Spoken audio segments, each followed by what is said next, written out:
बाजारामध्ये गव्हाच्या वाट्या मिळतात, त्याचप्रमाणे आपण आज घरच्या घरी उपवासाच्या वाट्या बनवणार आहोत। साबुदाणा आणि बटाट्यापासून आपण ह्या वाट्या बनवणार आहोत।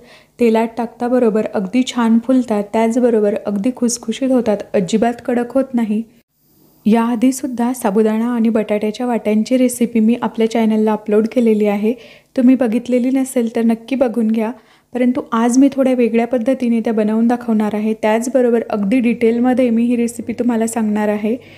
मागच्या वर्षी मी उपवासाच्या वाट्यांची रेसिपी शेअर केली होती आणि त्या रेसिपीसाठी मला खूप छान भरभरून प्रतिसाद मिळाला। त्याचबरोबर बऱ्याच जणांनी मला त्यांच्या काही शंका विचारल्या। तर आज या व्हिडिओमध्ये मी सर्व शंकांचं निरसन केलेलं आहे, अगदी डिटेलमध्ये रेसिपी सांगितलेली आहे। नमस्कार, वृषालीज किचनमध्ये तुम्हा सर्वांचे खूप खूप स्वागत आहे। चला तर रेसिपीला सुरुवात करूया। साबुदाणा आणि बटाट्याच्या वाट्या बनवण्यासाठी इथे मी 1 कप साबुदाणा घेतलेला आहे। वजनी प्रमाणामध्ये 200 ग्रॅम साबुदाणा आहे। सर्वप्रथम साबुदाणा आपल्याला स्वच्छ धुवून घ्यायचा आहे। साबुदाणा स्वच्छ धुवून झाल्यानंतर आपल्याला यामध्ये पाणी घालायचं आहे। साबुदाणा भिजेल एवढं किंवा साबुदाण्याच्या वरती अर्धा इंच एवढं आपल्याला पाणी घालायचं आहे। तर मी इथे साबुदाणा सकाळी भिजत घातलेला आहे। ज्या दिवशी आपल्याला साबुदाणा आणि बटाट्याच्या वाट्या बनवायच्या आहे त्याच्या आदल्या दिवशी सकाळी आपल्याला साबुदाणा भिजत घालायचा आहे। यावर झाकण ठेवून आपण आता हा दिवसभर भिजवून घेऊया। आता मी रात्री साबुदाणा उघडून बघणार आहे, तर साबुदाणा आता छान भिजलेला आहे। यामध्ये आपल्याला गरम पाणी घालायचं आहे। एका भांड्यामध्ये मी जेवढा साबुदाणा घेतलेला होता तेवढंच पाणी आपल्याला घ्यायचं आहे। मागच्या वर्षीच्या व्हिडिओसाठी मला बऱ्याच जणांनी विचारलेलं होतं की गरम पाणी किती घालायचं, तर जेवढा आपण साबुदाणा घेतलेला आहे तेवढंच आपल्याला पाणी घालायचं आहे। पाण्याला छान उकळी येऊ द्यायची आहे आणि त्यानंतर आपल्याला हे साबुदाण्यामध्ये घालायचे। आता यावर झाकण ठेवून रात्रभरासाठी साबुदाणा परत भिजवून घ्यायचा आहे। सकाळी तुम्ही बघू शकता साबुदाणा खूप छान फुललेला आहे, अगदी तिप्पट झालेला आहे। साबुदाणा जर अगदी छान फुललेला असेल तर वाट्या अजिबात कडक होत नाही, अगदी छान खुसखुशीत होतात। मला मागच्या वर्षी हा सुद्धा एक प्रश्न विचारला होता की ह्या वाट्या कडक होतात का, तर साबुदाणा जर तुम्ही अगदी छान भिजवून घेतला तर वाट्या अजिबात कडक होत नाही।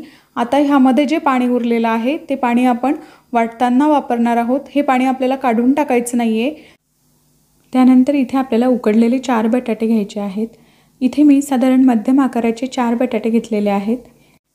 वजनी प्रमाणामध्ये साधारण 200 ते 250 ग्रॅम बटाटे आपल्याला यासाठी घ्यायचे आहेत। बटाट्याचं प्रमाण जास्त झालं तर वाट्या कडक होतात, त्यामुळे आपल्याला बटाटे कमीच घ्यायचे आहेत। सर्व बटाट्यांची आपण साल काढून घेतलेली आहे। त्यानंतर आपल्याला याला छोट्या छोट्या आकारामध्ये कट करून घ्यायचं आहे। एक मिक्सरचं भांडं घेऊन साबुदाणा आपल्याला मिक्सरच्या भांड्यामध्ये काढून घ्यायचं आहे आणि कट केलेल्या बटाट्याच्या फोडीसुद्धा आपल्याला यामध्ये घालून घ्यायच्या आहेत। हे आपल्याला अगदी छान बारीक वाटून घ्यायचं आहे। यामध्ये गरजेनुसार पाणी घालून हे वाटून घेऊया। साबुदाणा आणि बटाटा अशा प्रकारे आपल्याला वाटून घ्यायचं आहे।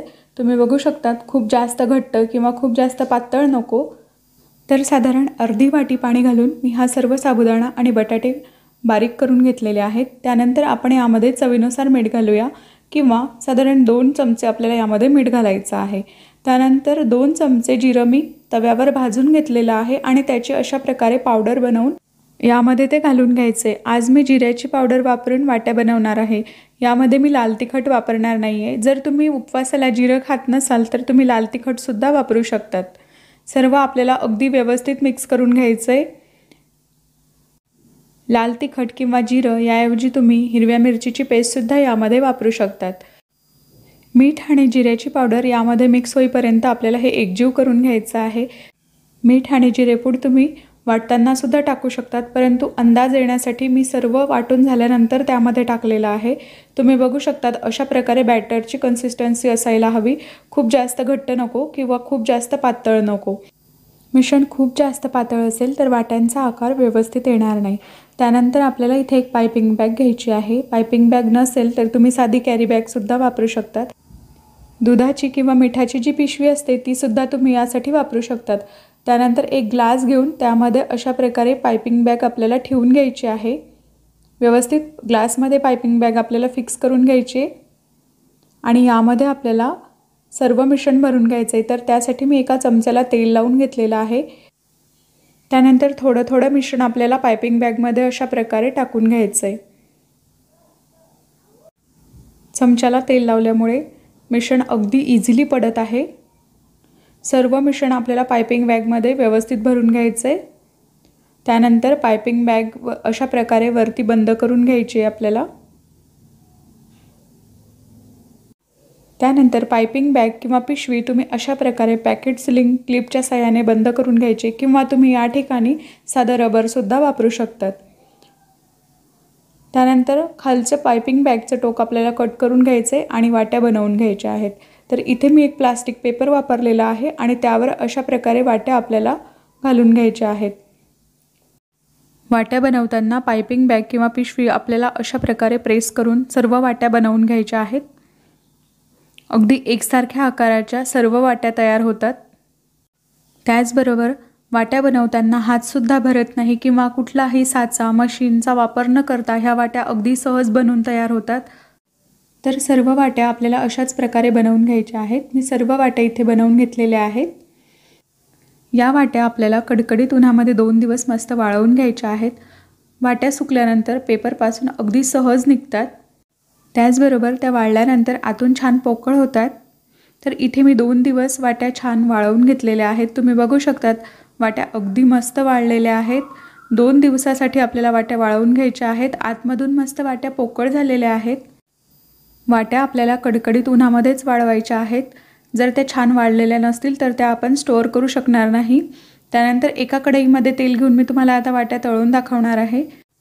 तेल अगदी मस्त गरम होऊ द्यायचं आहे। त्यानंतर त्यामध्ये वाट्या सोडून घ्यायच्या आहेत। तुम्ही बघू शकतात अगदी टाकल्याबरोबर मस्त फुलून वरती येतात। तळायला सुद्धा खूप जास्त वेळ लागत नाही, अगदी पटकन तळल्या जातात।